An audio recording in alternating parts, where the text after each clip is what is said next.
Tozali na nombre 36. Tobandi na premier verset.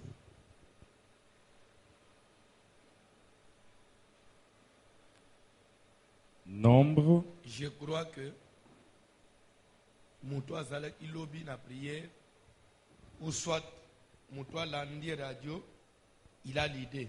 Hein? Il est toujours difficile. Et perte de temps, il y a chaque jour, la répétition. Pour nanini po yo, oyakandengo lero lingi. Ce qui peut au lingi te, à 3 jours, uvanjino nandako, hôtel anoba série. So oye pe ufanji, to bengi yo kaka chrétien na po oye. So ulingo kama chikitambale ukange na muto komi chrétien. Tanga Bible. Nombre, chapitre 36, à partir du verset 1, nous lisons au nom de Jésus-Christ. Le chef de la famille de Galad, fils de Makir, fils de Manassé, d'entre les familles des fils de Joseph,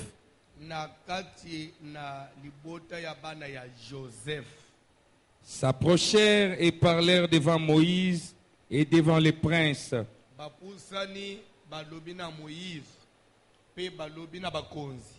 Chef des familles des enfants d'Israël. Ils dirent, l'Éternel a ordonné à mon Seigneur de donner le pays en héritage par le sort aux enfants d'Israël.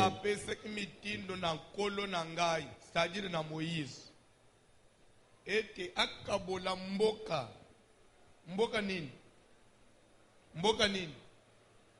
akabola mboka nini Kana oyebite akabola mboka na Kana par un héritage par les sorts. Ça veut dire quoi? Ozolanda lero bana ni sele babimi en Égypte bakati mer rouge. L'air bakati Jordan. Maintenant, ma belle faut pas les ambo anakana. Mais l'air baye baza 12 tribus. Ça, tribu de Benjamin, tribu de Issachar, de Zabulon, de Ruben, de Juda. Sikoyo, l'air bokoyaka beaucoup chimboka boy, beaucoup fanda ndengeni. Beaucoup yoka ndengeni, et kobota ba problème. Moïse à l'avance. Il faut tirer au sort. C'est-à-dire que les espions basiba kendak batala imboka ba explorer basisi ba pese rapport mboka ngweza boy côté boy ba décrire mboka nyoso ndengeza bazusiko carte ya mboka wana na Moïse a divisango na ndenga 12 tribus. Vous comprenez? Koto. Ce qu'il faut tirer au sort, tribus tel, ce qui te continue de jouer ma belle banque, vous en côté ni. Par exemple, Congo, tu as une province. Les Kasaïens sont au Kasaï. Oui ou non? Les Équatoriens sont à l'Équateur. Oui ou non? Les autres sont abandonnés. Ça, il y a des provinces bien, la province, on les a bien, comment on dit?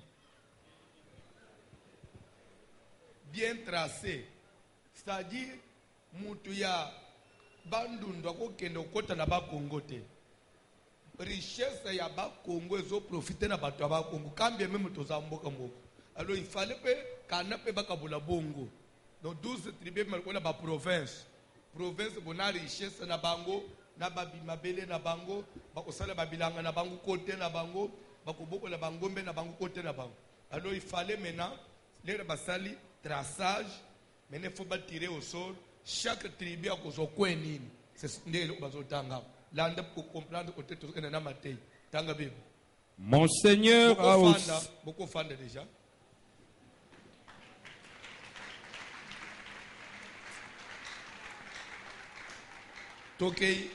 Mon Seigneur a aussi reçu de l'Éternel. Quand on dit mon Seigneur, c'est-à-dire mon chef, sali Moïse azwaki pe mitindu na Nzambe l'ordre de donner l'héritage de Tsélophade, notre frère, à ses filles. amen Amen. alléluia Amen.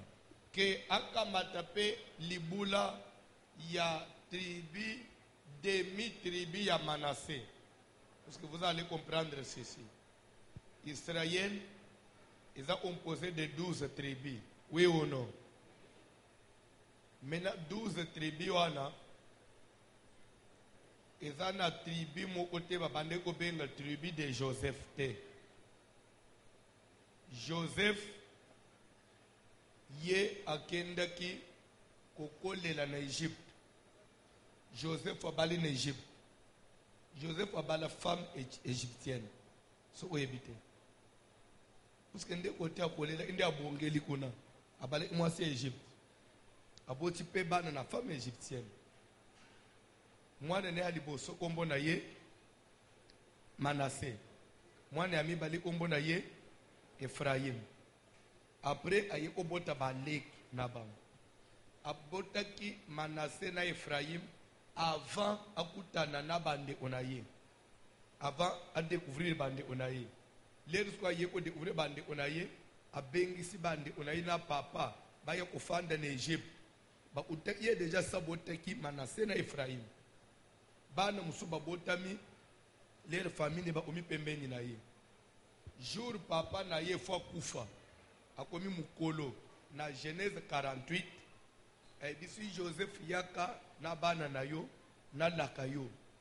Oyebi bien que Joseph akendeki kotala ye amema bana ne mibale Manassé na Ephraim. Bano bazaki mwa mikolo ya boteki avant famille ne baya. Oui ou non? Lera bakomi papa alobi pousa bana na yo na benira bango. Nde papa kamati maboko croiser acheli kolo ya bana. Akamati luboko ya mwasi acheli kolo ya Ephraim. Luboko wa mobali acheli kolo ya Ephraim qui était le petit frère. Luboko wa mwasi acheli kolo ya Manassé qui était le grand frère. Joseph n'a papa te ozo salaire. Tu ne peux pas faire ça. Oya zalek. Kamata luboko wa mobali acheli kolo ya Yaya. Luboko wa mwasi acheli kolo ya lek. Papa lobite. Ce n'est pas atana zo monate na mission ya mulimu. Mais spirituellement dans ce monde, je sais ce que j'ai fait.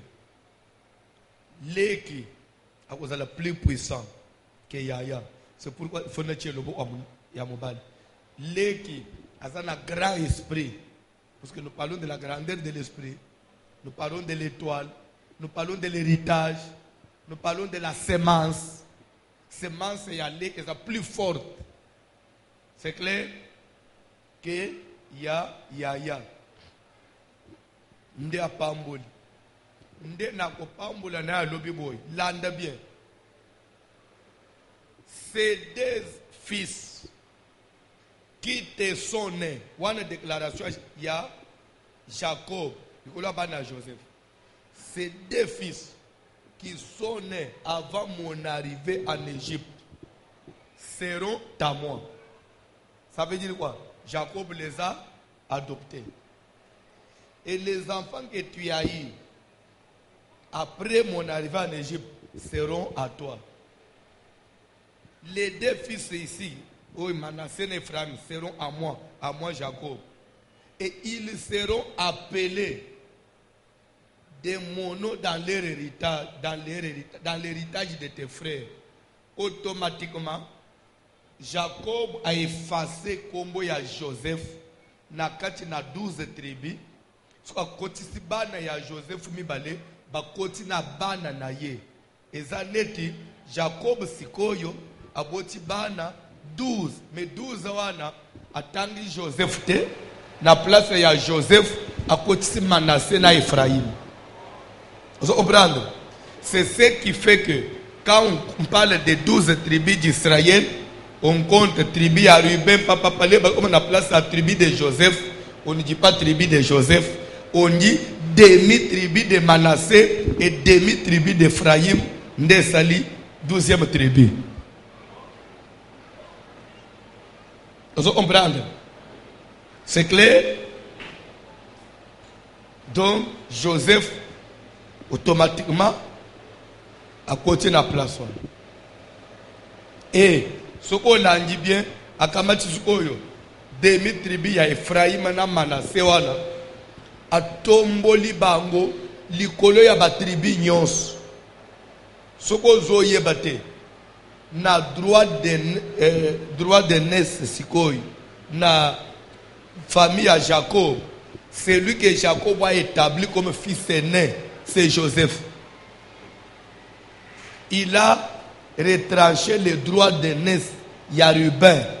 À l'objet, Ruben, mon premier-né, ma prémisse, ma force et la prémisse de ma vigueur. Un petit comme les autres, mais tu n'auras pas la prééminence. Ça veut dire quoi? Tu ne seras pas premier. Quand il a retranché, c'est comme pour dire qu'il a retranché ça. Mais quand il parle maintenant de Joseph, il dit Joseph sera le berger de ses frères. Automatiquement, le droit de naissance et à Ruben, appelle ça Joseph. Maintenant, les deux tribus là, ne va pas compter le coup là, Amen. Je crois déjà avoir enseigné ça ici, même avec les versets. C'est bien écrit dans la chronique que Jacob a pris le droit de naissance, il y a Ruben, appelé ça Joseph. C'est écrit aussi dans la Bible. Ce n'est pas que j'invente. Amen. Demain, je vais vous donner le verset. Plus l'ande bien, l'héritage. Pour comprendre pourquoi nous avons le monde spirituel. Maintenant, je parle aussi de l'héritage. Maintenant, il y a aussi le cœur. Chaque tribu a eu part égale. Par exemple, Batoaba Congo, Bazana Mabele Nabang. Bandundu Bazana Mabele Nabang. Katanga Bazana Mabele Nabang. Et c'est Kabwana Bongo. Vous comprenez? Maintenant, il y a la tribu de Manassé. Il y avait un homme, Kombonaye, Sélophade, à Bali, mais à Botimouan dans Mobilité.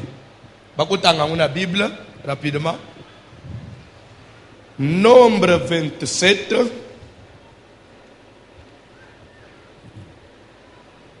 Non, bande nombre 26. Nombre 26, 33. Rapidement. Nombre chapitre 26e, verset 33. Landa bien. Ukolinga mate yangu. Izana mwa makasi na ibandri. Pona na vangisi yangu. Sélophade, fils de Fer. Sélophade, fils de Fer. Et Fer. Ni point de fils. Abotakibana ya mibalite na vina yi. Toke. Mais il eut des filles. Voici le nom des filles de Tsélophade. Machla, Makla, Noah, Ogla,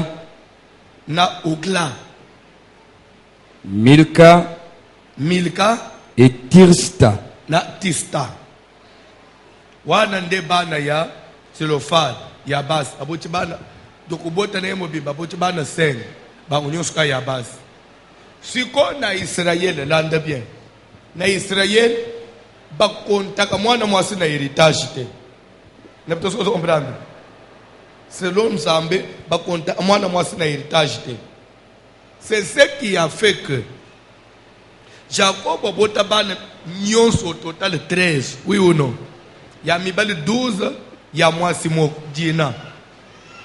Menera bakaboli mboka.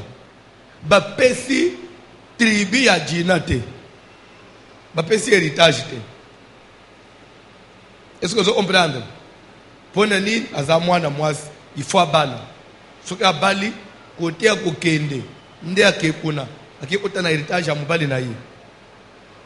Puisque la femme ne porte pas la semence. C'est clair? Si mabasiba kaboli mboka héritage, chaque tribu na héritage na ye. Menez au que na tribu ya Manassé, bazana papa o Tsélophade, bazana héritage na ye, basiba pesier, pour azana descendre à Manassé. Oui ou non? Na kobota siko aboti mwana mobilité. Bana nenyo suba abana base. Mais déjà, il avait acquis un héritage. Maintenant que faire? Il y a beaucoup de basité. Aboti bana mibali, aboti mwana mobilité. Aza anabana bas. Son héritage maintenant va aller où?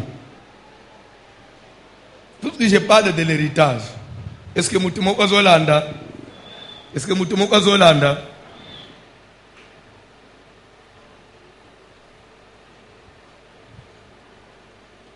Papa Bandana nous, nombre 27, Bandana premier verset rapidement. Les filles de Tsélophad, Bana ya Tsélophad, fils de Épher, fils de Galad, fils de Makir, fils de Manassé, des familles de Manassé, fils de Joseph. Faut comprendre, hein? Des familles de Manassé, fils de qui? De Joseph. Ok, ok.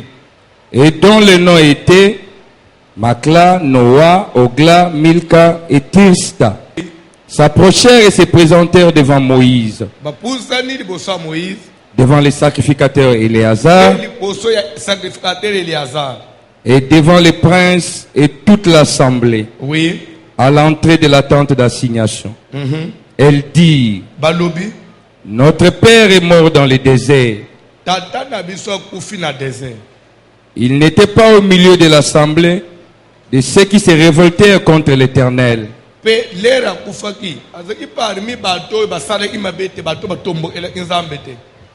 l'assemblée de Corée, mais il est mort pour son péché et il n'avait point de fils. Pourquoi le nom de notre père serait-il retranché du milieu de sa famille? Pourquoi sikoyo ozo comprendre kombo ya tata o ya biso ekolungwa na Israël pona ni ole ya bote bana mibalite kombo ne fwe lungwa bien aimé avant tokoba ozo kata wana ozo ngela passage wana ozo ngana nombre 36 ozo ngela passage wana nalingi na loba boy na mukili il faut bota amen na bandeli na mukili mutu nyonso ifo bota na zobandela nguna lingala facile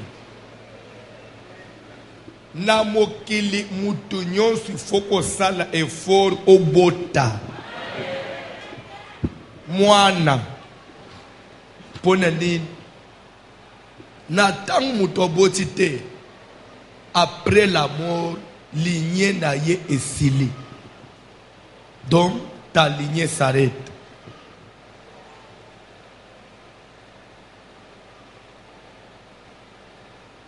Kombo na yo komi retranché na mokili. Muto ya boti ata kufia kufite. Il continue à vivre puisque son sang continue à vivre. Même Nzambe na lolo atala pour te muto ufa sango boti. Mais l'anda makambo na zote parce que je parle si l'héritage quand l'éternel cotonalité nangani. Chaque personne est une marque déposée.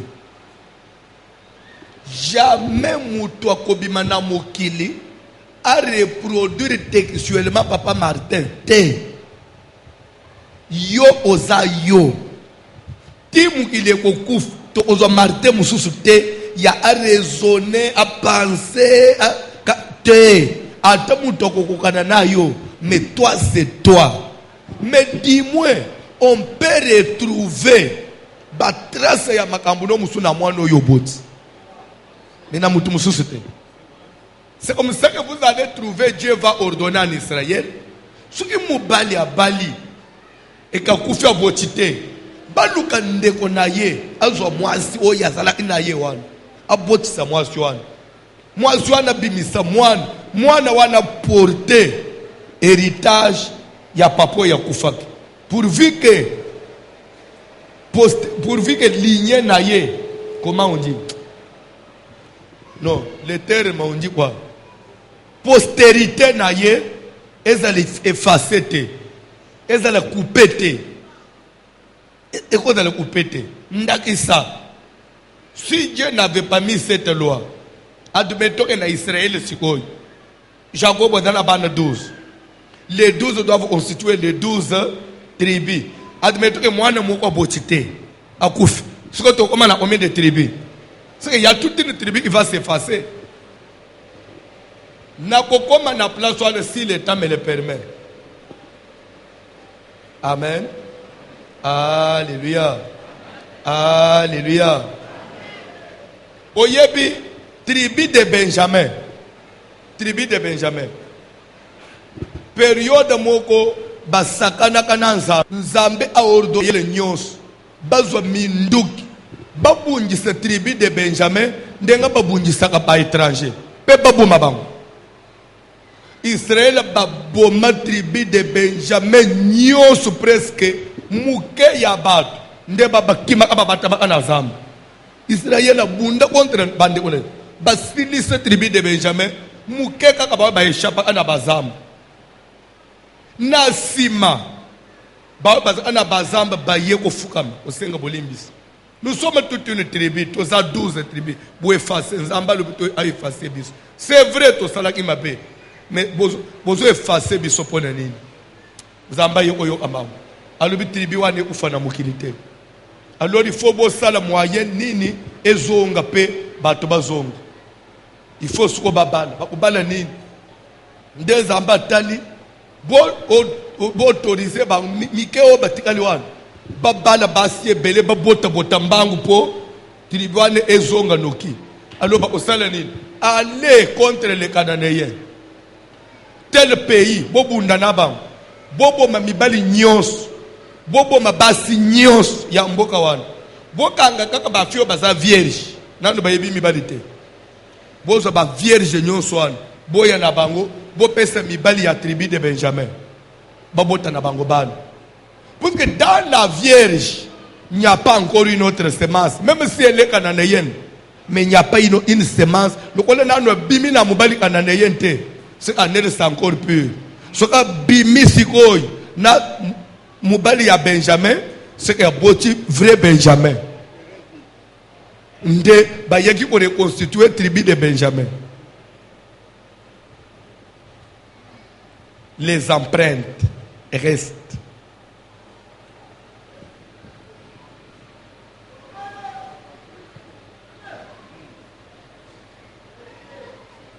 Ce n'est pas ça mon problème. Dans la Bible, je parle de l'héritage. Nous avons un héritage. Monde des esprits. Nous avons un Matthieu, Papa, dans la Bible. Dans le nombre 36. Le chef de la famille de Galad, fils de Maki et fils de Manassé, d'entre la famille des fils de Joseph, oui. S'approchèrent et parlèrent devant Moïse et devant les princes. Chef des familles des enfants d'Israël, ils dirent: l'Éternel a ordonné à mon Seigneur de donner les pays en héritage par le sort. L'Éternel a ordonné à mon Seigneur de donner les pays en héritage. Je suis venu dire quelque chose à quelqu'un. Canaan était un héritage que Dieu avait promis à Israël depuis leur ancêtre Abraham. Que ma belle aux hommes n'a kopesa yango le propriété, le héritage à tes descendants. C'est-à-dire l'Iboula, c'est-à-dire bénédiction. Et la Bible ajoute, ma Bible à moi me dit, Dieu a donné la terre en pur don au fils des hommes. C'est que dès que ma belle les humains, ma belle au monde. Ndenge toto tambola no makolembele na mukilo mabele za bénédiction za ba pesebiso. Ça veut dire que mutunyo so na mabele ozo mono il faut réussir. Na mabele ozo mono il faut lire na mabele oyo. Na mabele il faut bala, na mabele il faut bota. Na mabele il faut tonga. Mabele za kalika muzamba pesa na bana na batu. Na mikolo na bangu na sena mo ba jouir na fruit ya mabele. Raison pour laquelle les Canaan Abominde n'a pas Canaan. Caïn, abomi Abel. Le coup les tombes zamba yebisie, mabele et kopese yo les sous richesse n'angote. Donc la terre, voici, lorsque tu cultiveras les sols, voici, il ne va plus commencer à te donner sa richesse. C'est que tu ne peux pas être, tu vis sur la terre, mais la terre ne te donne pas sa richesse. Non, cette terre doit nous donner sa richesse. Quand je travaille, je fais quelque chose, il faut na buka mbuma ya mabele oyo. Parce que mabele zali kabuzamba pesa ba. Ndenge muku na mabele ya Kana, ezali héritage ya bana na Israël. Nzamba kaboleli bango, chaque tribu na etenyi na ye. Mukolo mukili, mukolo mabele alobi, na kobenga na bato bafanyi na mabele bakana na ye. Penda kozwangu no kokabela bana na yo. C'est-à-dire que Kana nzamba kama cha pesa Israël le don.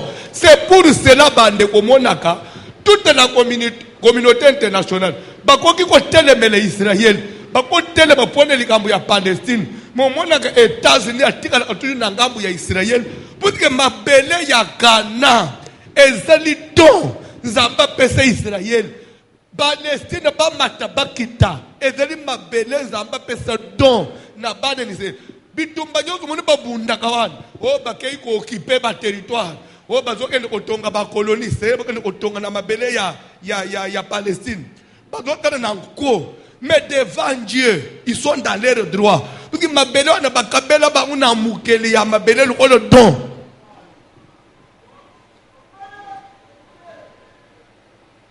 Donc, ils réclament leurs droits. Et pour votre information, après l'enlèvement de l'église, Natangu ya guerre, ya Gog et Magog, Jésus-Christ, notre Seigneur, viendra, Jésus, Dieu, viendra combattre contre les humains pour remettre Israël dans ses droits. Pour nous faire ça, notre totalité. Pourquoi? Parce que selon la promesse, Dieu ne trahit pas son alliance. Tika mukilio tonyatingana yo weshwete.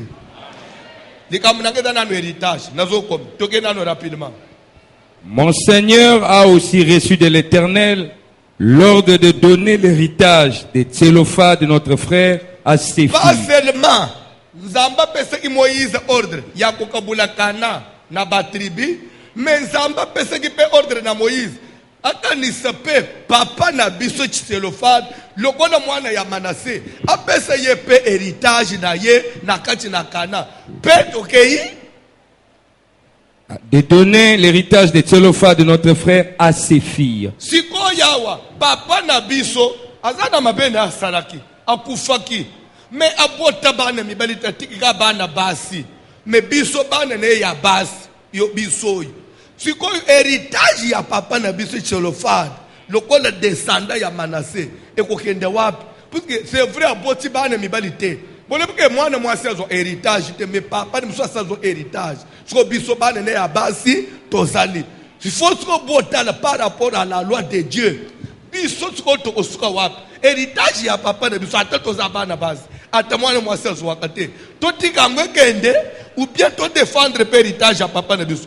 Et pourtant, la loi est contre nous, que nous ne pouvons pas hériter. Mais nous sommes là, nous avons droit à la vie. Voyez, qu'est-ce qu'on doit faire dans la Bible? Si elle se marie à l'un des fils d'une autre tribu, sauter aux autres versets après aux autres zongawan. Tangelangai nombre 27. Nombre 27 verset 7.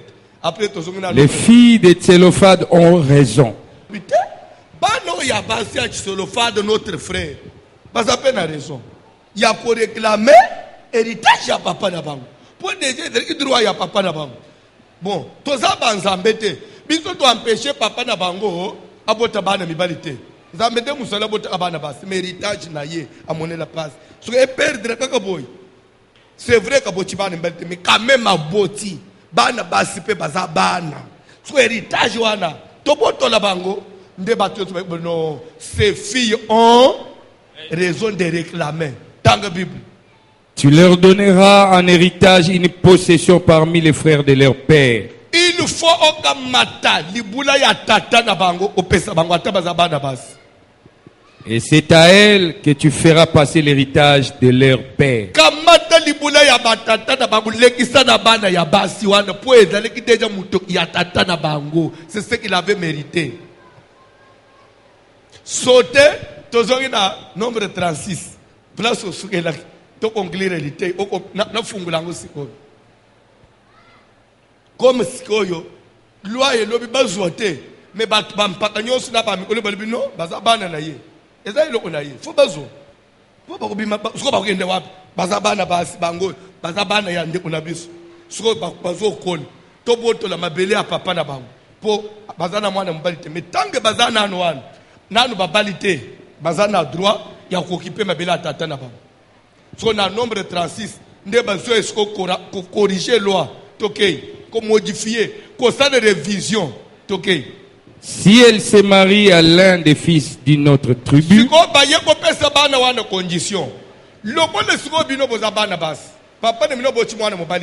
mais il a un héritage. Et que vous avez réclamé l'héritage. Et ça c'est vrai,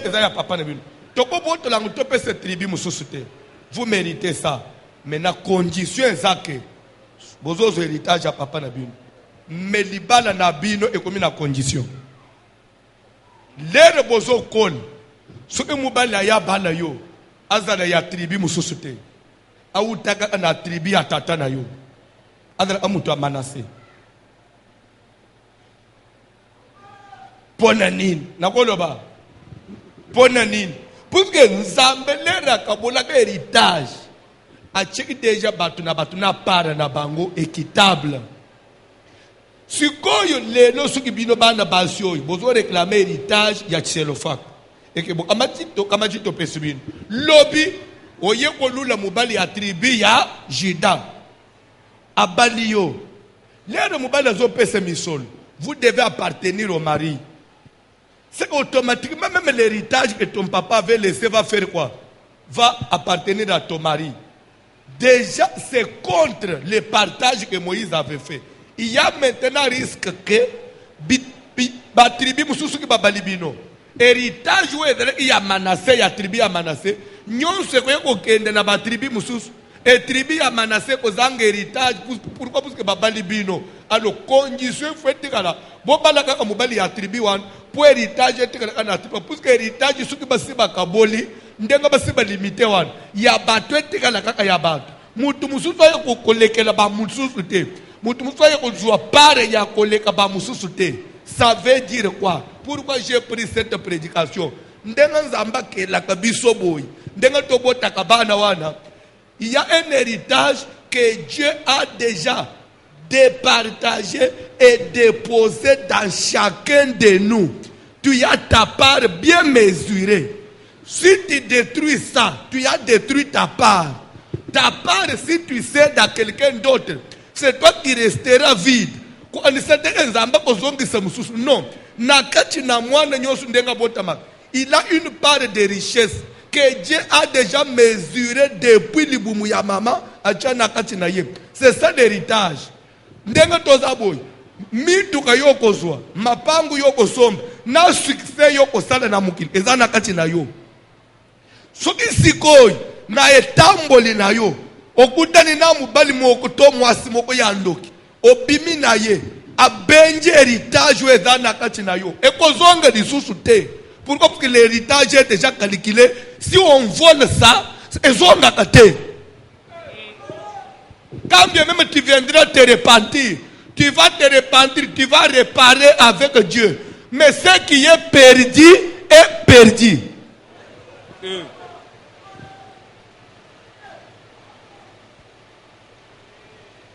Vous comprenez le nom bien?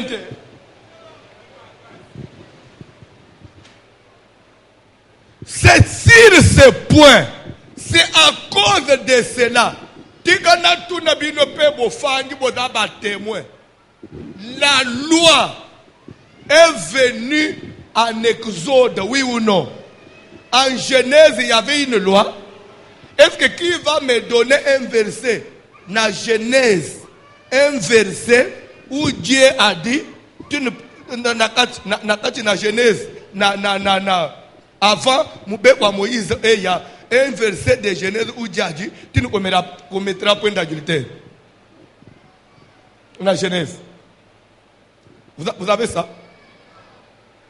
La Genèse, tu nous commettras point d'adultère. Pardon? Pardon? La Genèse, une loi qui dit, tu nous commettras point d'adultère. Pardon? Pour que les 10 commandements y aient, dans Moïse, dans Exode. Dans les mais dans Genèse. Si on a autres na Genèse, il n'y a pas de commettre point d'adultère. Si Joseph a zoboye ko bimana moi c'est Potiphar pour nini. Par rapport à quelle loi?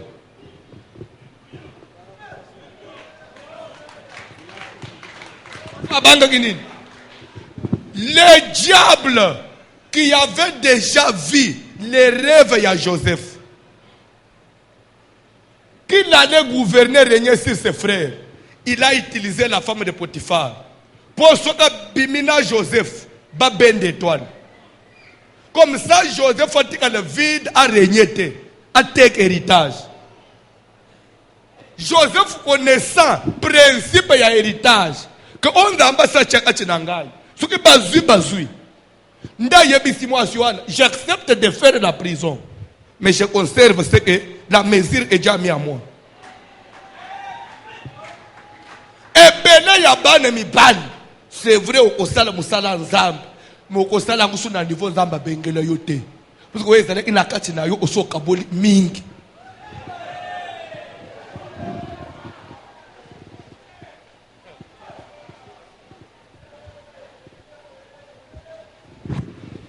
Kosa a o déposer ndambo, tikindambo, tikindambo.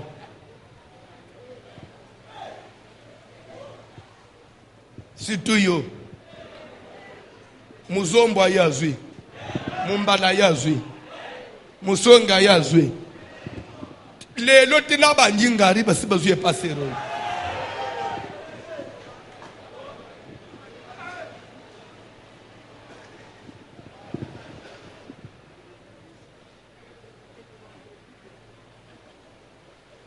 L'héritage. Bazolo bake. Donc, permettre l'héritage, il y a des on a besoin de se le faire. Abochi bana bas. Ce qui bana il fait héritage il y a Manassé et qu'on est dans la tribu de Juda. Héritage il y a Juda et qu'on est dans la tribu de Benjamin. Il y a Benjamin et qu'on est dans la tribu de Ruben. Pourquoi nous avons ça kabolaki kabolaki? C'est pourquoi baye ko tia loi. Ce qui mobali abochi bana bas, abochi bana mibali ta kufi. Azaki na héritage. Banane ya bas bakatsa na ngambo attribute de per héritage ekende na ngambo mususu po so ke kei ekozonga te likambu ebo misisi likambu ekotisa mutu moko na mabele na bote de Israël oy baboma na kaba na mwasi na ye edaki likambu nini edaki likambu ya mususu te na bote ya Kuru royale lupangu na ngai ya roi et soukeliao. Car Akab, il était d'une autre tribu. Naboth d'une autre tribu. Deux tribus différentes. Mais, bazaba voisin, na héritage. Nde Akab yebisi Naboth.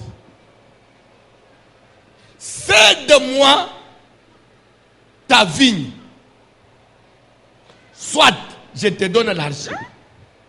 Ou soit on fait l'échange. Nabama pangu nangai toke no tambulo mo no pangu su ya kitoko memo ele yayo na pesa yo na bakiselo na mwambo ngana zwa yayo po nalingi na agrandiro ya ngai odieza la na fungula na kwesa miri ekende tina suk comme ça ya ngai ko munene na bota ibisieme roi tu es censé connaître bilo ozolo bawana lupango waneza lupango teke ya ngai na botono. C'est l'héritage de mes pères. Moi et toi, nous sommes des tribus différentes. Je ne peux pas prendre l'héritage de mes pères, que ça soit même si tu me donnais l'argent, ou bien si on fait l'échange, mais la loi est contre et je puisse céder l'héritage de mes pères. Même s'il faut bon manga. Mais pourvu que l'héritage est tikalakaka, akaba silik, nabota osa anarangate. Akaba kaya beteri mwasine eli solo. Mwasine tunike ozalma wopone nini. Oh, nabota pimeli ngai vinyo na ye. Na ipse kanga mina ngai to change boy. Mwasine tunike oh, mais qui exerce la souveraineté en Israël? Yo roi, il faut discuter na mutu. Bomaye botola na makasi. Nde Akab a utilisé bato bomi na bot. L'air aka babomi na bot prophète ya ibisi. Au monde le kosal. Tu as écrit ko boto la héritage. Ya na bot pourquoi tu pas na yo. D'abord bipai ba meli makila ya na bot. Ba mbope ba omela ya yo pe basi andumba ba osokola. Mayu oyo makila no otanga.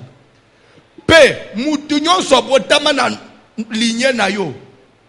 Même oya asala na ndako na yo akotika la invité.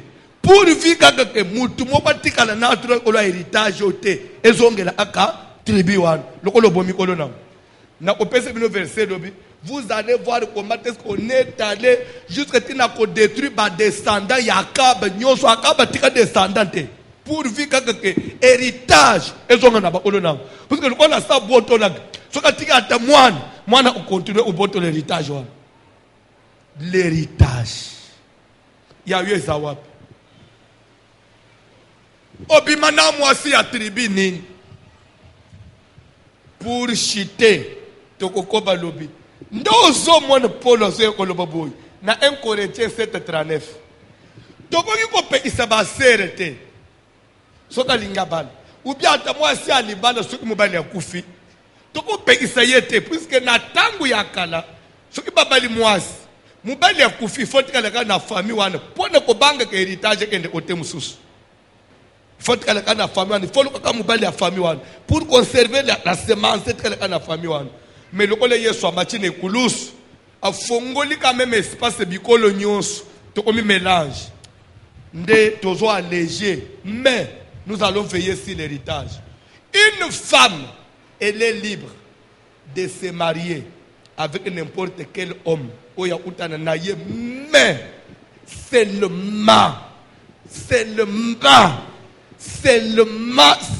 seulement mubali wana adana kati dans le Seigneur.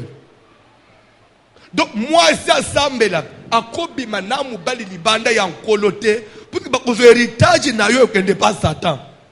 Ndenga to sambela to bunda kaboy. Dieu est en train de nous investir. Et on ne peut pas prendre ce que nous gagnons après le combat, transmettre encore chez le diable.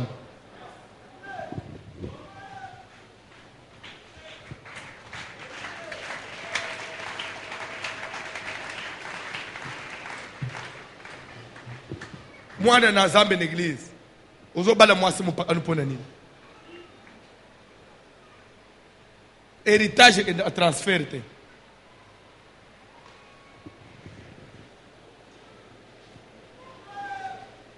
Fiancé n'a pas Zambie la avec la religion.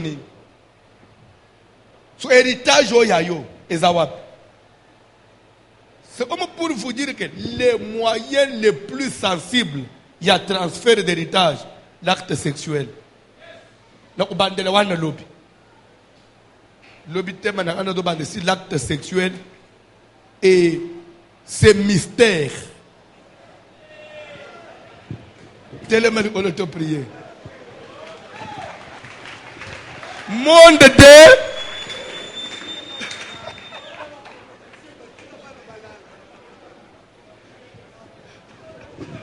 Nathalie Mabé Téléma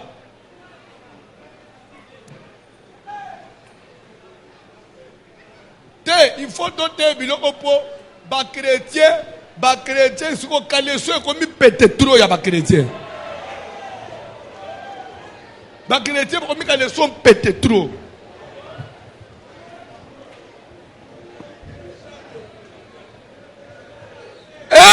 Lobi nani akoya te. Au moins place au dawan, au moins prier akokata ngote. Fête de jife koya te. Et koya lelo te encore 8 jours.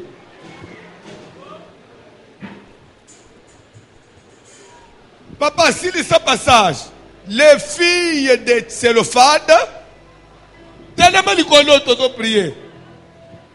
Ils n'ont pas droit à toquer. Toquer. Rapidement.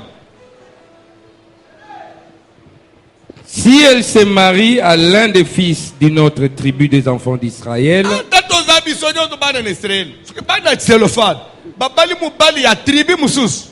Leur héritage sera retranché de l'héritage de nos pères. Leur héritage sera comment? Retranché. Bien aimé, le diable est capable de retrancher ce que Dieu a mis en toi. Retrancher. C'est-à-dire que l'ongoli ndam.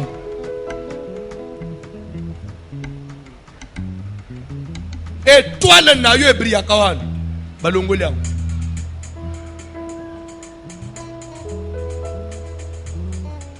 Et toi le yambongo tere inangwan. Balongoli. Ok papa. Et ajouter à celui de la tribu à laquelle elles On appartiendront. retranche ici et on fait quoi? On ajoute ailleurs. La femme de Potiphar, lorsqu'elle a vu comment Joseph avait incarné la prospérité en lui, un esclave, sa présence dans leur maison, tout commençait à devenir prospère. Le diable l'a utilisé pour retrancher et ajouter. Joseph a dit, je ne céderai pas, loin de moi. Ok. Ainsi sera diminué l'héritage qui nous est échu par le sort. Ainsi sera diminué l'héritage qui vous est échu par, Le sort. C'est-à-dire ce que Dieu avait mis en toi, ça va diminuer. Il y a des gens, au tikala nayo, commerçante, au tikala nayo, trafiquant, au salaka mimbongo à diamant. Mais ce qui est en toi, c'est pas ça le nid. Et diminuera. Le badano est diminuera.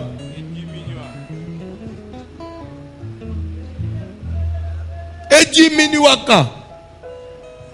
Toke papa.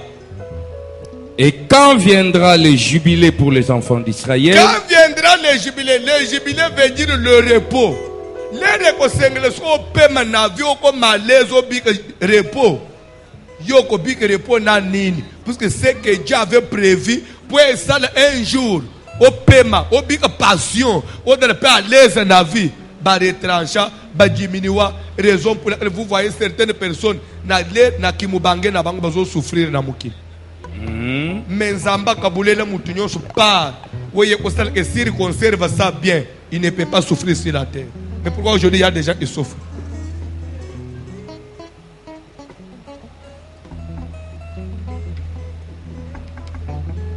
Au Bandaka bien tu montais bien dans ce que tu faisais.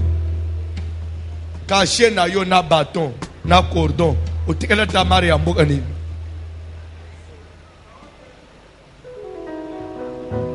Wapi? Na chikapa papa. Ah, chikapa. Est-ce qu'il fallait que le chikapa? Chikapa me te détruire. Mais c'est vrai, c'est une prophétie. Chikapa c'est ça, ba commerçant, na ba tuminene, ba tuambongo, ba trafiquant ebele. Ba koma ba frère de l'église. Ozaka mutu ambongo chikapa, nzere no chikapa na tembo. Nicolas Loufou ezo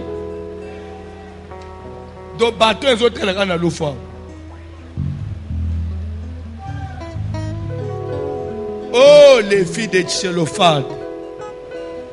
Les filles de Tchélophane. Les filles de Tchélophane de Télémalikolo. Les filles de Tchélophane. Tu as diminué l'héritage. On a retranché l'héritage. Maman, beaucoup de le matin, vous avez un Tchélophane. Hein? Attends le bité. Étoile na yo basi bazouandam. Bakata.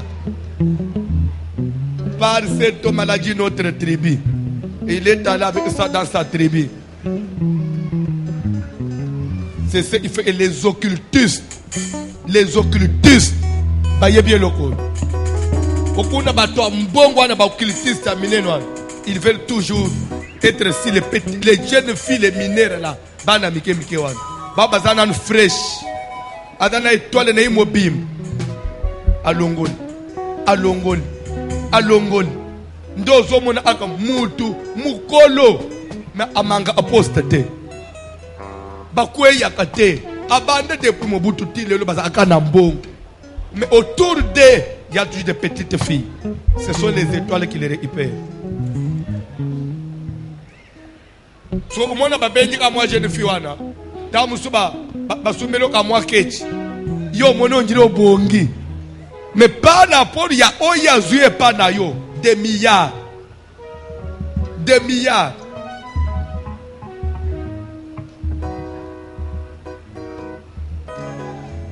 La fille de Tchélophane.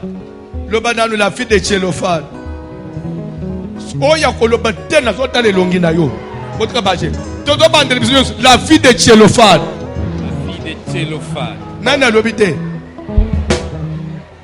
Yebi sande kwa vanji fille de Tchélophane de Telem.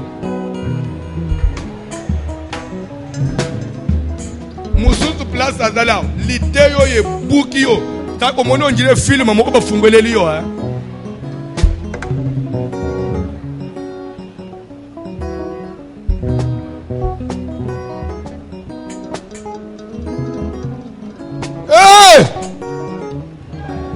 Cordon, bâton,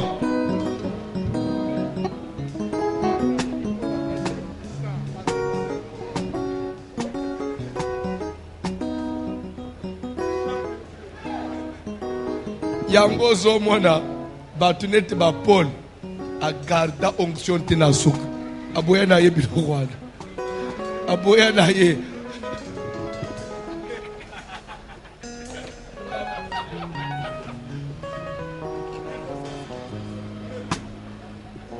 Cantique.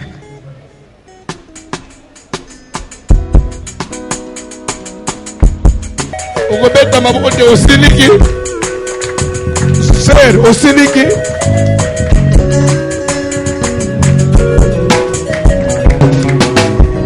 Yakalele, yakanzambela nguye. Yakalele, yakalibandana talo yake. Yakalele. Yakanzambela nguye. Yakalele, yakalibandana talo yake. Yesu yako, yakamwanda na zambe. Yakalele, yakalibandana talo yake. Yakalele, yakanzambela nguye. Yakalele, yakalibandana talo yake. Yesu yako, yakamwanda na zambe. Yakalelo, yakalibangana talo yake. Yakalelo, yakazambena kuya.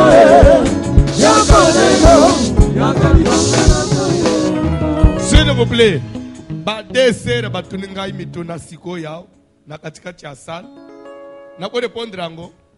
Batuni papa siko yo soki netingana bimakana mubali mais na prudence papa. Je vous jure, Batouni, tu peux répondre. Si on a bien prudence, zoa kakaka. Nous bien attirer la kangaï.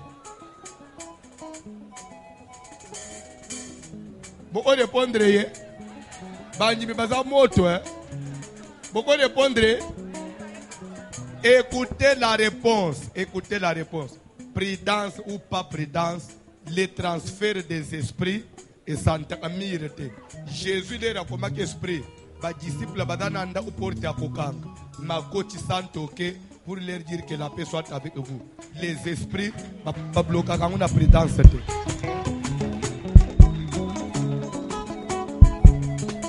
Les transferts c'est fait. Bon les réseaux que prudence. Na pona lobby na te lobby bozo ninga kana loba biloko. Sikoi, malgré prudence, oyo a sentiment te. Bilo apamba pamba boy. Yakalelo, yakazambe na nguye. Yakalelo, yakalibangana talo yake. Yakalelo, yakazambe na nguye. Yakalelo, yakalibangana talo yake. Yesu yaka, yaka mwana na zambe. Yakalelo, yakalibangana talo yake. Yakalelo, yakazambe na nguye. Yakalelo, yakalibangana talo yake. Nazalina moto te yakosunga bobo inanga. Kolo Yesu Masia, singia bobo inanga. Nazalina moto te yakosunga bobo inanga.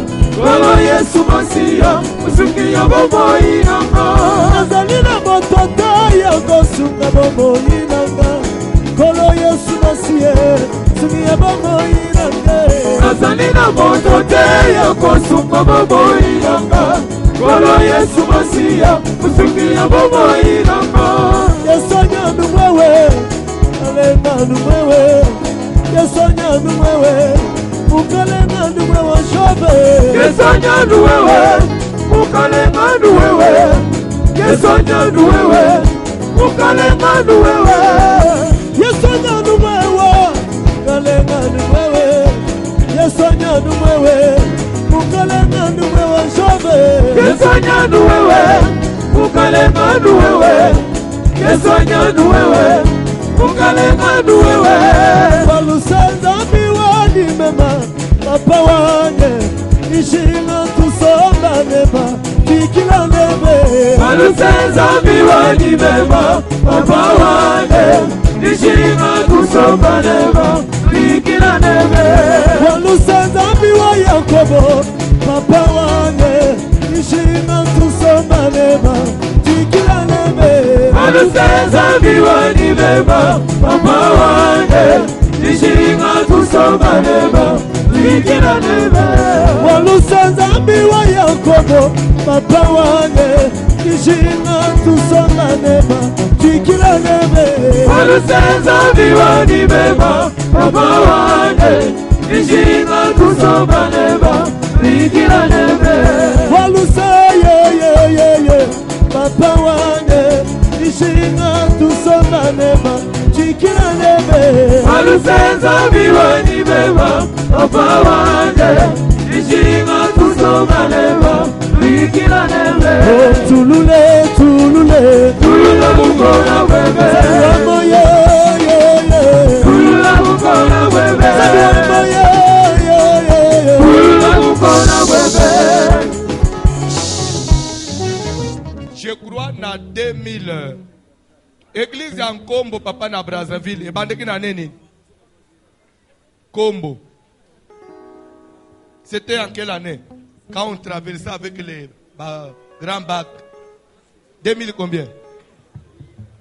2008-2009. Je crois, beaucoup yeba, beaucoup se rappeler, naya na fille moko ya une métisse. Moi na moko zakawa, na utane Brazzaville, afanda amwa mama moko. Papa na za amundele français, maman na c'était une Brazzavilloise. Cette fille-là, Anayawa, elle avait à peu près 15 ans, mais a développé qui, on dirait, à 25 ans. Soko tali mwana mwasiwana, oza mubali, okokanga mutemate. Elle était jolie, sans tache. Et ça n'a pas de critiquer. Elle n'a pas de mwana mwasiwana. Hein? Mwana wana, lero na bandi ko solola na ye. Abandi ko ebisangai, papa. Par jour, ce qui n'a tamboli na nzela par jour. Ce qui n'a zui mi bal, na ko isi mi bal muke. Jour one, na ko bi mana 5 6. Abi na mukolo na bi na mi bal at 15 20. Nana pesa ye kindoki, grand-mère na ye. Oya bota mama pe apesa ye kindoki pe mundele ya bato en français ayeki na Brazzaville aza kusala na compagnie moyena le bezate bato ba yoko honnête ba bazolanda na Brazzaville so mundele wana kufa accident de travail na Brazzaville nzo ande nana leye lere mundele lingi Brazzaville aza baboti mwana wana nde koko so mama bo ilo ya mundele apesi mwana wana kindoki tolia papa na yo bale français ya bato François na ufeli na Brazza ebe mbeke Paris nde abanyu koloka na mwana wana soka yebisi mwana wana na zola tso bote moko surnaturel ya mami wana ke mubali ataza nan akanga motema liboso na ote mubali nyonso yo zobi manaye so as esprit faible to bomie to leye so as esprit faible te ozo vide kaka héritage nyonso nzamba chakati na ye opesi ngai ngana za puissant na kindo mubalo ne particulier epave fini mba osalelo ote na ye na mwana wana na beta masolo ya mwana wana tubeli na zolo banyonso awo meza na ba friend kile so babima tina mwana wana lera natali na lobi mwana usilisela nga église nde nazo kusema malgré ba ye bibilo kana papa lera mwana wana quand j'ai prié pour elle elle m'a séduit papa regarde tellement qu'elle était jolie je ne pouvais pas me contenir après papa prie seulement pour moi nabi mais héritage ke ina koko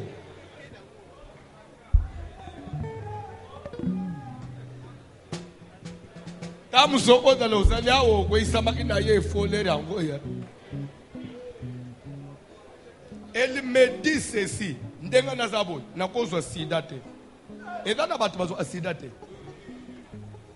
alobi je suis sorcier nakozwa sida te mais so ngana bimina mobali na bina cheye sida nazo communiquer yo sida mais yo so da sida obimina ngai ngana ozwango te parce que sida c'est une maladie démoniaque na sorcellerie bazo gérer ezana bando il y a des pits na ville là des années akufa sida te abimakana akufa sida te yo mutu anda okay bobimine na mobali moko yo kufia tekali pe basali examen ya zana ngote. C'est pourquoi la plupart ya ba pite mususu la plupart je ne dis pas tout le monde la plupart basa en état d'amamabe so oyebite et bena ba pite mususu basa kindumba eza kindumba normal te eza musala satana pesier il travaille pour le compte du diable. Ils sont en train de confisquer les étoiles. Il y a bat. La personne dans le monde des ténèbres. Nous avons autorisé à la prière. Attends les locaux dans le sobala. Nous avons au bal. Étoile na yo tikake panan. Ya bana na yo. Ya jida. Atikele ka mutamar. Ya yo etada nani na maboko nani. Natana besoin de la prière. Au sala prière mutu nyonso akenda na lingenda na yo na caché na yo na cordon na yo place da moto sala nini o da mate ya mabe we da mate yo utifo muneme na pesere kete yo fo sambe lozo baluka na mabele surtout yo puisque ezande utumate ye kapona yo za mutu meme fo baluka na mabele mi katana ba jirete nzamba yo elata mawu po ya yo ekende nyonso ndengo za no tele no epave eloko ya malonga nyonso bazwa eloko akati yo esaka force ya mutu bolamu ya mutu basi babenda batika jadi neti lilala bakamola soko batiki poso apa tina na ngunini ela neti poso nguba bafongoli nguba balungulu nguba nakati bachie kola bakangi après bachango yo osoba nguba soko funguli na achelo kwezate tina na kwezali ozo sala prière mutu nyonso azwa caché na yo azo pouvoir na yo héritage na yo ayamba moto moto na zambe pita nazo kitisa moto na yo ezoke na kotumba nazoke de kopele na moto na zambe zo pita nazo panza mutu nyonso atanda kaloko na ye. Voici l'héritage nanga atumbama atika moto na zambe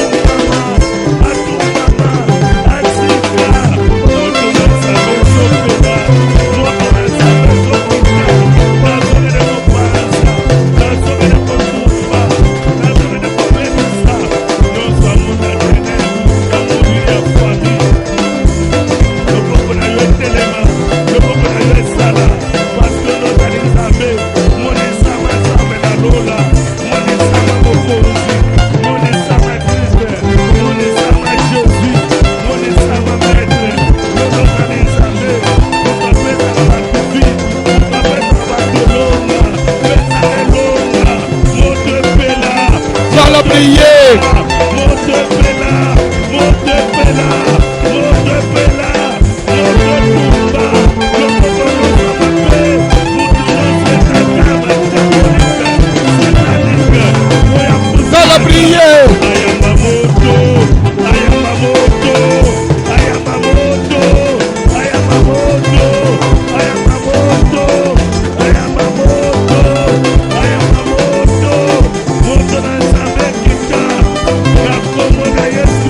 moto